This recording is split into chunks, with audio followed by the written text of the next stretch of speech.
In the ongoing case with this Samsung 48-inch TV that has sound problems, the latest thing with Samsung is they actually sent me this USB key with the set of instructions.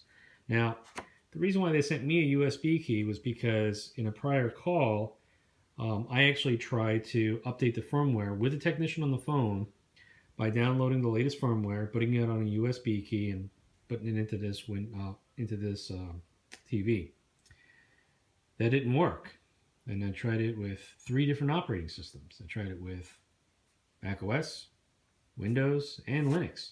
Didn't matter what I did, this TV would not accept my USB key. So Samsung thought it must be something that I'm doing wrong. So of course they sent me, which is the right thing to do, they sent me one of their USB keys and a set of instructions on what to do. So I have a feeling that they don't believe that I did this the right way, so I'm going to videotape what I'm doing. The instructions say, with the TV off, insert the supplied USB drive into the USB port. Now that's what I'm going to do, and the rest of the instructions you can read right here, and that's what I'm going to be doing. So let's take a look at what happens. So here's the USB key that Samsung provided. Let's plop this into here.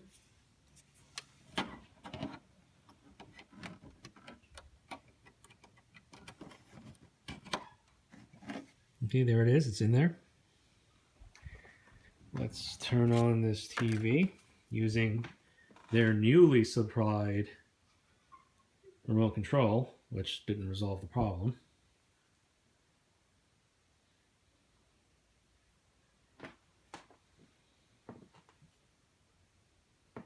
I'm supposed to hit menu, go down to support,